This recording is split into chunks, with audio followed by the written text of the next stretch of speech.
Dieu seul a une pleine compréhension de la nature de la croix. Nous sommes si lents à comprendre et si rapides à oublier qu'il a pourvu aussi à cela en nous aidant à voir et à saisir ce qui est bien au-delà de notre compréhension si limitée. Le repas du Seigneur a été institué pour démontrer l'éternelle permanence du sacrifice de l'agneau. Et nous sommes invités à faire usage de ce moyen de grâce. Car toutes les fois que vous mangez ce pain et que vous buvez cette coupe, vous annoncez la mort du Seigneur jusqu'à ce qu'elle vienne. 1 Corinthiens 11, 26. En instituant ce repas, le Seigneur voulait encourager tous ses rachetés à se souvenir continuellement de sa mort. Il connaissait les pièges et les tentations qui seraient sur notre chemin. Il savait combien vite la croix perdrait de sa fraîcheur dans nos vies. Il a donc pourvu, par ce moyen, à rafraîchir notre mémoire. Lorsque nous sommes allés au Seigneur pour la première fois, la réalité de sa mort nous a saisis, combien elle était actuelle. Mais nous sommes peu à peu devenus insouciants dans notre vie avec le Seigneur, et par conséquent la vision a diminué. Nous nous sommes habitués à entendre parler de la croix, et cette familiarité en a amoindri la portée dans nos vies et nos pensées. Si nous réalisons son éternelle permanence, la défaite fera place à la victoire dans notre vie. Oui, de quelle révélation ne sera-t-elle pas suivie? Quelle inspiration et quelle intimité dans la communion avec le Seigneur.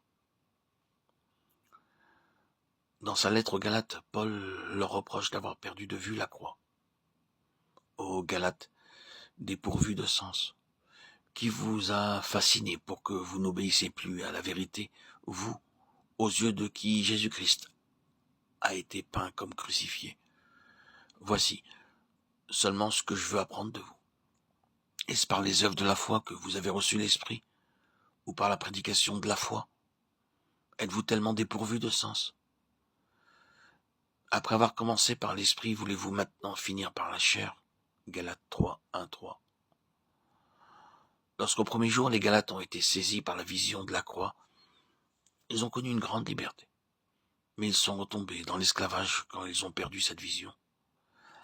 À moins d'expérimenter le caractère permanent de la croix, nous sommes en grand danger de perdre notre spiritualité. Il est un fait certain que quand on perd de l'intérêt pour une chose, son impact dans nos vies cesse aussitôt. À moins que la permanence de la mort de Christ ne soit préservée dans nos cœurs et dans nos pensées, nous perdrons l'efficacité de sa puissance. Demeurerions-nous dans le péché afin que la grâce abonde? Romains 6, 1. Comment cela se pourrait-il si nous voyons la face de celui qui fut humilié pour nous et le corps qui porte les marques de sa passion? Ne perdons pas de vue les souffrances de Christ pour nous et nous connaîtrons ce que veut dire porter la croix. Nous connaîtrons non pas de manière simplement objective ce que signifie vraiment être crucifié avec lui. La défaite cédera la place à la victoire. Quand nous cesserons de considérer la croix comme un fait passé de l'histoire du monde et que nous l'accepterons dans nos vies comme une réalité éternelle. C'est alors qu'elle deviendra effective et présente dans la réalité de sa puissance, et cela chaque jour dans notre propre histoire.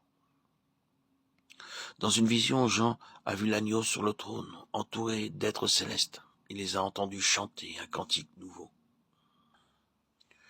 Il disait d'une voix forte, l'agneau qui a été immolé est digne de recevoir la puissance, la richesse, la sagesse, la force, l'honneur, la gloire et la louange. Apocalypse 5, 12. Lorsque nous irons auprès du Seigneur, nous aussi nous chanterons ce cantique nouveau, célébrant l'agneau immolé. Mais expérimentons déjà son éternelle fraîcheur durant notre court séjour ici-bas, en nous soumettant chaque jour de manière toute nouvelle à son impact.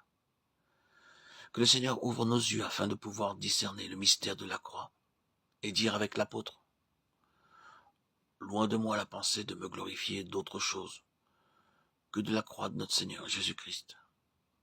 Galates 6, 14.